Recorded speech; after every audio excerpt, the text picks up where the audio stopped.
लिहून घेऊ शकतो, हो. शॉर्टकट पुढे एखादा शब्द आपण घेऊ शकतो. तेवढं फक्त जवळ ठेवायचं रजिस्टर आपल्या. ठेवणार ना तुम्ही? हो. चला मग आता आपण पुढे पाहू. प्रश्न क्रमांक 1. काय प्रश्न आहे? बर्फापासून बनलेल्या निवासाला काय म्हणतात? एक घर तर असं आहे ते बर्फापासून तयार केलं जातं. कशापासून? बर्फापासून. बर्फापासूनच घर तयार केलं जातं, एक घर. मग त्याला काय म्हणायचं? इग्लू. बर्फापासून जे घर तयार केलंय त्याला काय म्हणतात? इग्लू.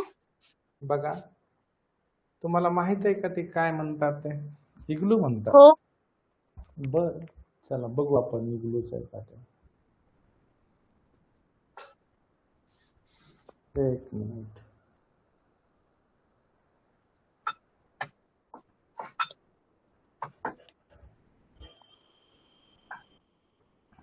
चला,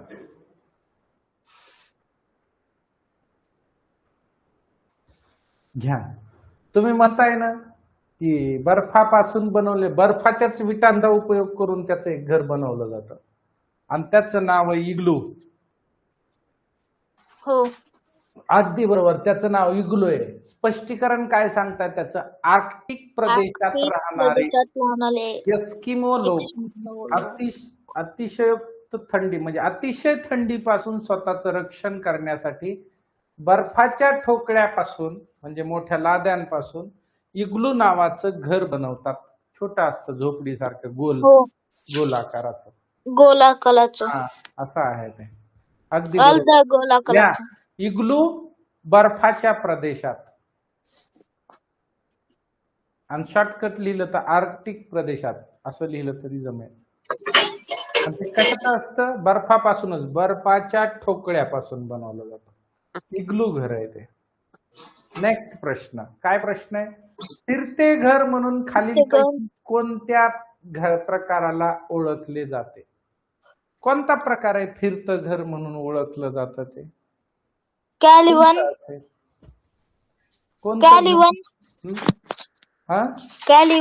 कॅरेव्हन नाव आहे त्याचं. म्हणजे व्हॅन आहे ती, एक व्हॅन मध्ये असतं ते घर.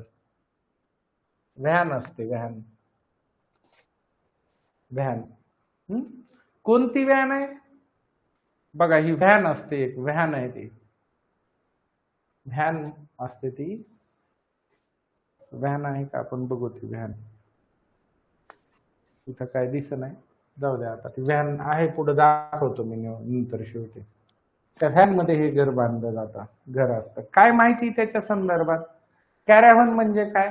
कॅरेव्हन म्हणजे हे चाकांवर असलेलं घर आहे. ते एका वाहनासारखं असतं, ज्यामध्ये राहण्याची आणि झोपण्याची सर्व सोय असते. मध्ये किचन असतं, बेड असतो, झोपायला असतं, आंघोळीला असतं, सगळी सुविधा आतमध्ये असते त्या घरामध्ये.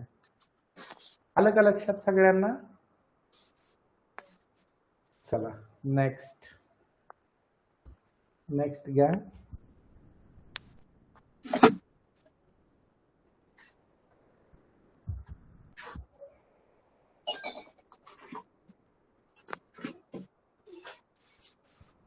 लिहिलं का?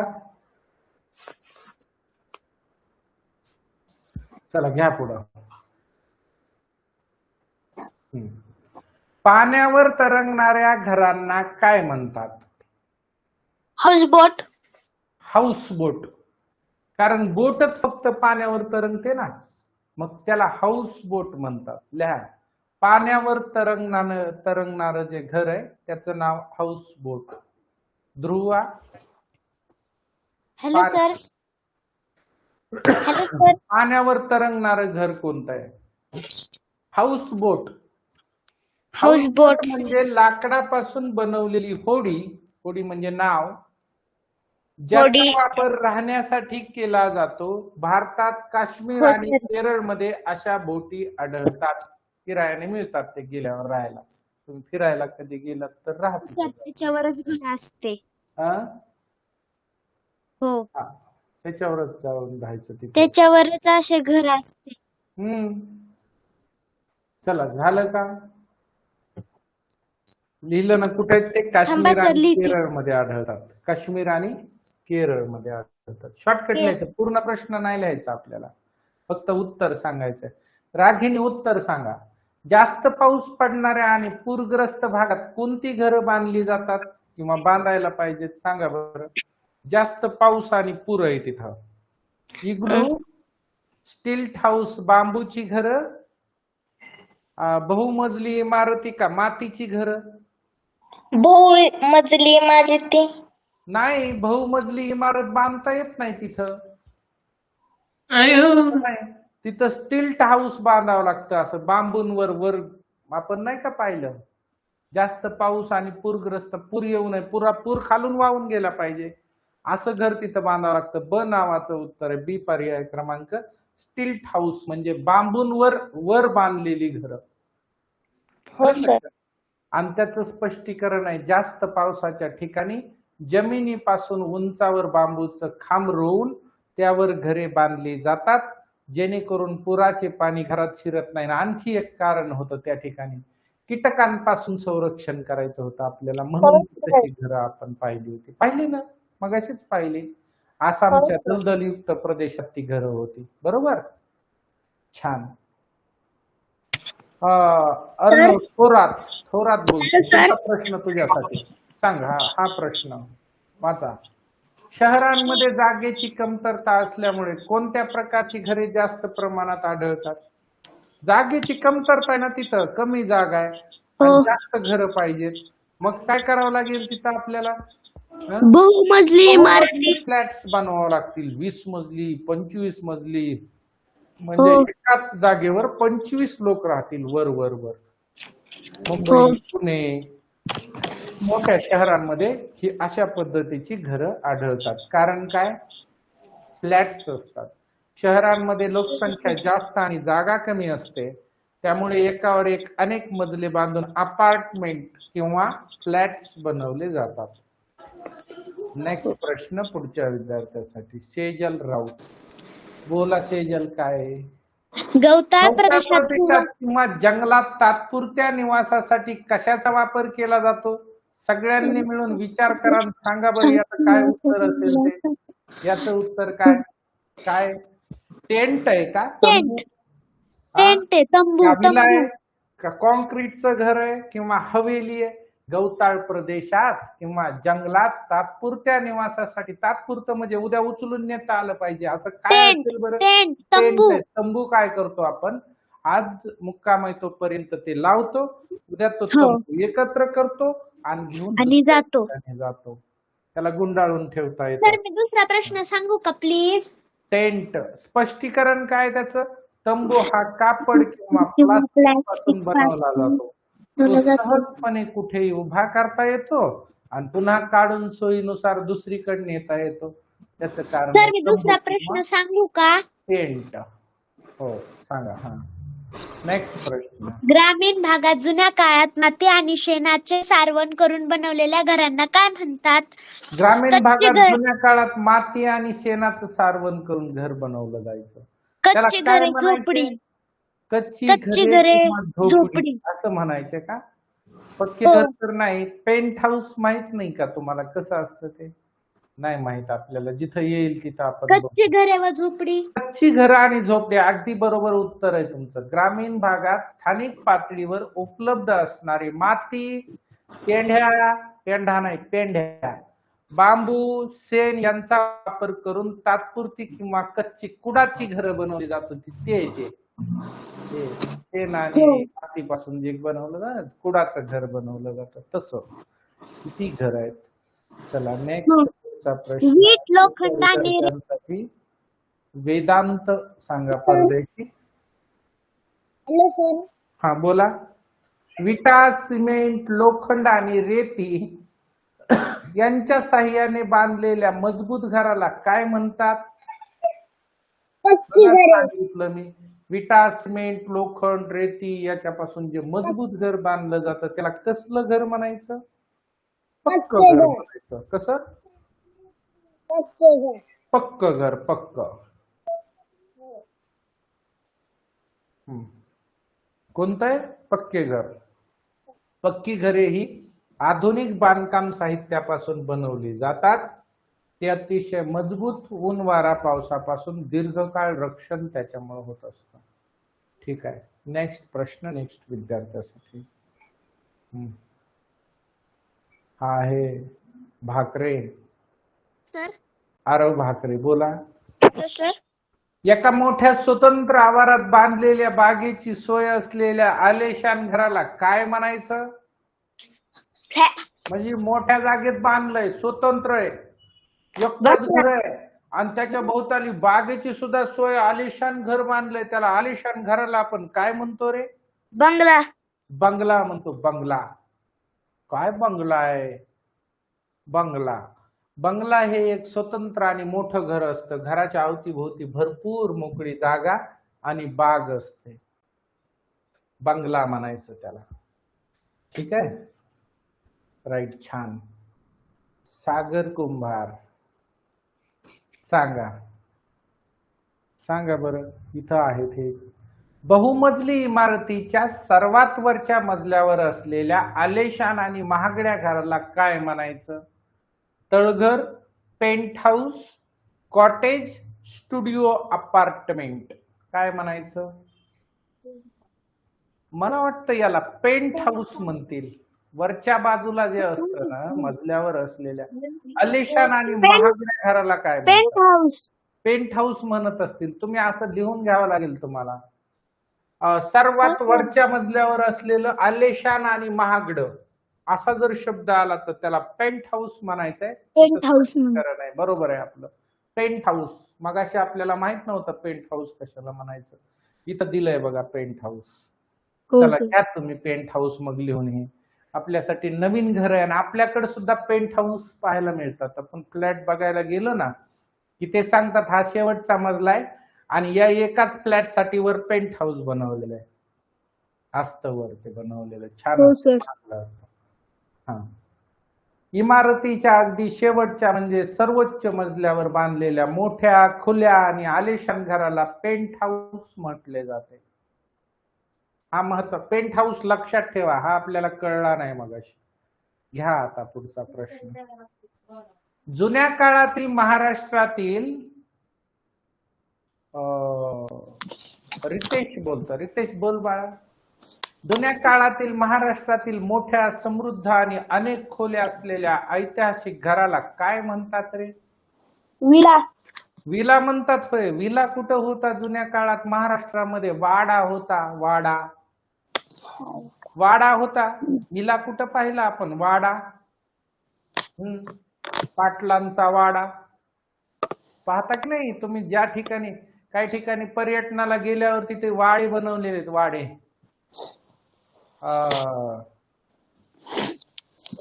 कुठं बघा आपण त्या वाडा बनवलेला आहे. वाडा.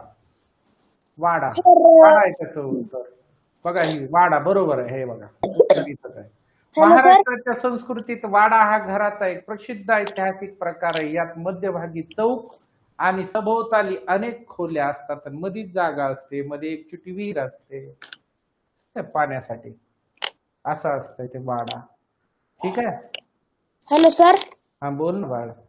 सर पुढचा प्रश्न मी सांगू? तू परत सांगायचे तुला. मग बाकीचे राहतील की मागे तसेच. बरं वाच. खालील पैकी कोणते घरे लाकूड आणि कपड्याच्या मदतीने बनवले जातात?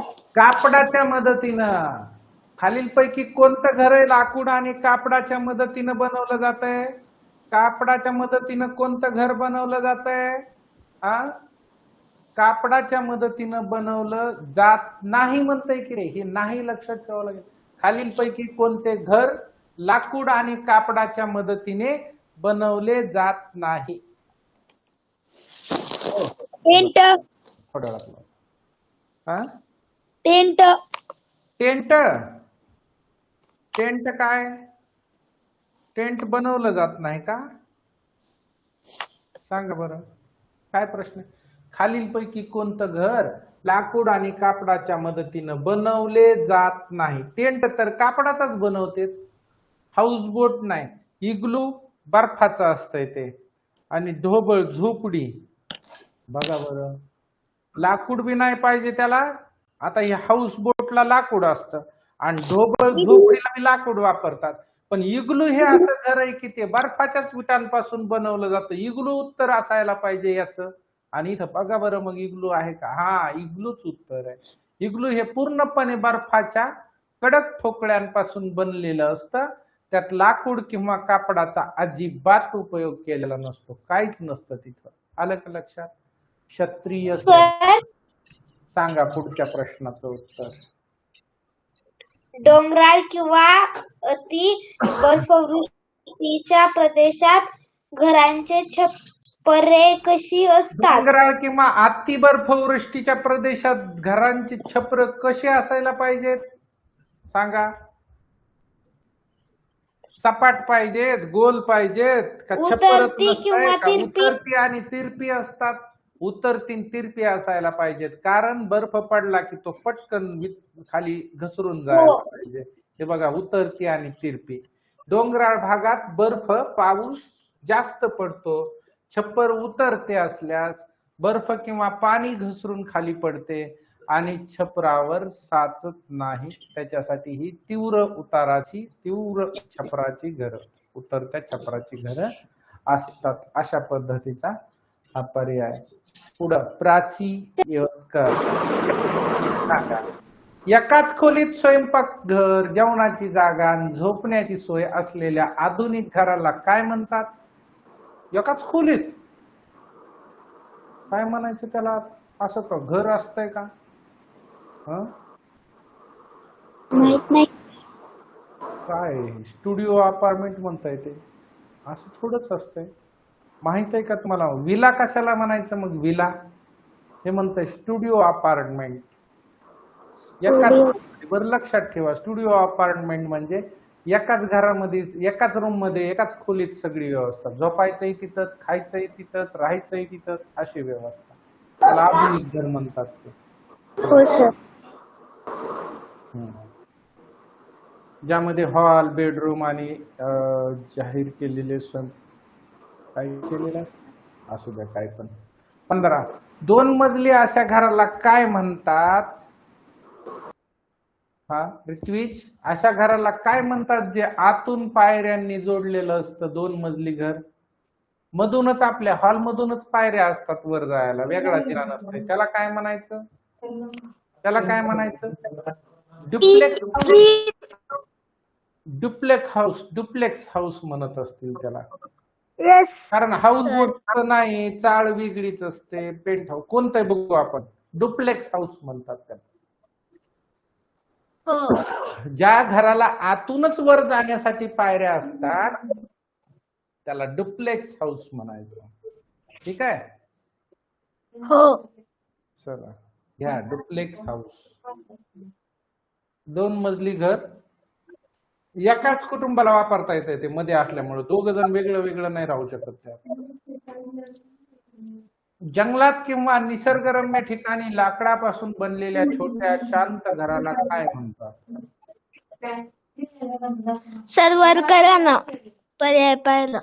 कंक्रीट इमारत, कॉटेज किंवा कॅबिन, महाल किंवा बहुमजली इमारत. काय म्हणत असतील सांगा बरं.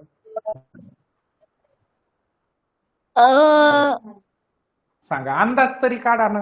कॉटेज. कॉटेज म्हणत असतील. कॉटेज बघू आपण त्याचं उत्तर काय. हा, बरोबर आहे. कॉटेज किंवा कॅबिन म्हणतात त्याला. कॉटेज किंवा लाकडी कॅबिन हे सहसा निसर्गाच्या सानिध्यात, पर्यटनासाठी किंवा शांततेत राहण्यासाठी लाकडाचा वापर करून बांधलं जातं. हो. छान, मस्त. अंदाज बांधता आला पाहिजे आपल्याला, कळतं. नेक्स्ट प्रश्न पुढच्या विद्यार्थ्यासाठी. तेजश्री सांग. वाळवंटी भागात किंवा राजस्थान सारख्या उष्ण प्रदेशात घरे थंड ठेवण्यासाठी भिंती कशा बनवल्या पाहिजेत? काचेच्या, जाड आणि मातीच्या, मातीच्या. ऑप्शन सिमेंटच्या पातळ का लोखंडाच्या? तर जाड ऑप्शन भिंती नंबर बी. पाहिजेत आणि मातीच्या झाड आणि पाहिजेत. मातीच्या. अगदी बरोबर, खूप छान. जाड आणि टीचर मातीच्या सर भिंती. आणखीन एक मी प्रश्न नाही बाळा, वाचू. आता हाच प्रश्न एकदम तू बरोबर उत्तर दिले. हे स्पष्टीकरण वाच तू. माती उष्णता शोषून घेते आणि आत येऊ देत नाही. जाड मातीच्या भिंतीमुळे बाहेरील तीव्र तीव्र उष्णतेमध्ये घर आतून थंड राहतं. आतून थंड राहते. नाही, मातीमुळं. आणि आणखी एक काय वैशिष्ट्य असतं या घराचं माहित आहे का तुला? त्याची खिडकी कशी असते? मोठी असते का छोटी असते खिडकी? छोटी. सांग बरं बाळा, कशी असली पाहिजे? छोटी. छोटी असायला का पाहिजे. बरं छोटी असायला पाहिजे? सांग बरं, मला कळतं का? लक्षात येतंय का तुझ्या? सांग बरं. का गरम छोटी हवा असावी? आत येऊ नये म्हणून. आत येऊ नये म्हणून. काय त्यातली वाळू किंवा गरम हवा आत येऊ नये म्हणून गरम लहान हवा खिडकी. आतमध्ये येऊ नये म्हणून तसं असतंय. बरोबर, खूप छान, बेस्ट उत्तर दिलं तू. आता पुढे सर आणखीन एक प्रश्न नंतर वाचू. तेजश्री, नंतर वाचता येईल आपल्याला. डबल दिला तर मग बाकीचे राहतील ना तसेच मुलं. गायत्री तळेकर, माझा प्रश्न. एकाच लांबलचक इमारतीत अनेक लहान खोल्या आणि सामायिक शौचालय, कॉमन शौचालय असतात. जुनी गृहनिर्माण पद्धत कोणती? कोणती सांगा? लक्ष नाही तुमच्या समोर. गायत्री, पडली पाय तिथं बसले. जाऊ द्या, त्याचं लक्ष नाही. पण ह्या जाताना शरयू गेले. शरयू ड्युटे. Hello sir. हा बोल बाळा, वाच. प्रश्नाचं उत्तर सांग. एकाच लांबलचक इमारतीत अनेक लहान खोल्या आणि सामायिक टॉयलेट असतं, तिथं कॉमन शौचालय अशी असलेली जुनी गृहनिर्माण पद्धत का कोणती? सांगा. Row house, villa, penthouse की चाळ? सांगा. कोण सांगतंय उत्तर? सांगा. Penthouse. नाही, अजिबात नाही. ईश्वरी सांगा. नेक्स्ट, ईश्वरी.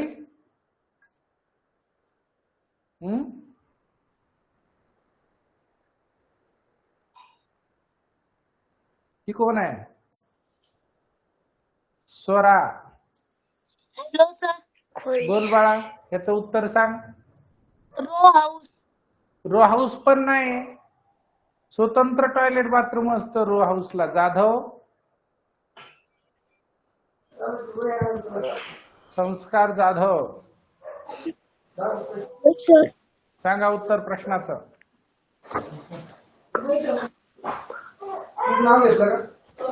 एकाच एकाच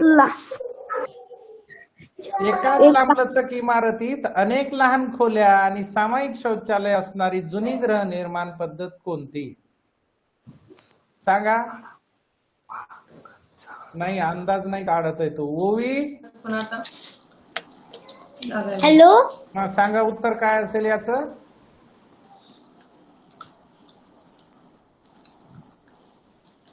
आर्यन हुंबे.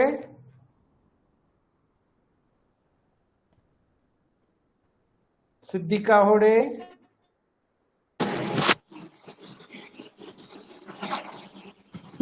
सोहम कुलकर्णी. अनिरुद्ध कोल्हे. Hello sir. बोल, सांग उत्तर सांग मला बाळ. चार. चार नाही, डी नाही, पेंट हाऊस नाही. ते काव्या जगताप. चाळ म्हणले होय तू? हा हा हा, चाळ म्हणले. ठीक आहे, एक नंबरचं उत्तर असायला पाहिजे याचं. चाळ. बटाट्याची चाळ नावाचा पाठ होता पुढे, तुम्ही बघितलं. चाळ म्हणजे मुंबईमध्ये इतर मोठ्या शहरामध्ये कामगारांसाठी चाळ संस्कृती उदयास आली. यात एकाच मजल्यावर ओळीनं अनेक घरं असायची आणि वरांड्यात एक सामायिक शौचालय असायचं. सामायिक वरांडा असायचा, एकच शौचालय असायचं. अशी व्यवस्था त्या ठिकाणी होती. ठीक आहे. विराज गायकवाड, पुढचा प्रश्न वाचा. ओळीने एकाला एक जोडून बांधलेल्या एकसारख्या घरांच्या रचनेला काय म्हणतात? सारखीच घरं असतात आणि ओळीने एकाला एक जोडून बांधलेली असतात. ते घर काय म्हणायचं त्याला? ओळ म्हणजे काय? शेजल. Hello sir. बाळ सांग याच्यातला कोणता ऑप्शन आहे? Tent, igloo, Option row number house, B. स्वतंत्र बंगला. ओळीनं म्हटल्याबरोबर रो, आपल्याला रो म्हणजे ओळ, रो हाऊस सारख्याच आकाराचे असतात आणि समान त्याच्या कॉमन भिंती असतात साईडच्या, त्याला रो हाऊस म्हटलं जातं. लक्षात घ्या. रो हाऊस जेव्हा अनेक घरं एका सरळ रेषेत एकमेकांच्या भिंतींना जोडून बांधलेली असतात तेव्हा ग्रह रचनेला त्या रो हाऊस असं म्हणायचं. आलं लक्षात? उन्नती सोनवणे. नेक्स्ट प्रश्न. Hello sir. घराचा मुख्य उद्देश खालीलपैकी कोणता असतो? सांगा. मुख्य उद्देश काय घराचा? फक्त संपत्ती दाखविणं, उन्हाळा हिवाळा पाऊस सर, प्राण्यांपासून option number B. रक्षण करणं, इतर लोकांना त्रास देणं, का फक्त सजावट करणं? काय महत्वाचं आहे? सर ऑप्शन नंबर बी. ऑप्शन नंबर बी. उन्हाळा हिवाळा आणि पाऊस प्राण्यांपासून स्वतःचं संरक्षण करण्यासाठी ही घरं उपयोगी पडतात. बरोबर उत्तर आहे आपलं. त्याचं स्पष्टीकरण आहे, घर ही मानवाची मूलभूत गरज आहे. घर माणसाला सुरक्षितता, आराम आणि हवामानाच्या बदलांपासून संरक्षण देतं. छान. या ठिकाणी आपला हा भाग जो आहे तो संपतो. घरांच्या रचना ज्या आहेत त्या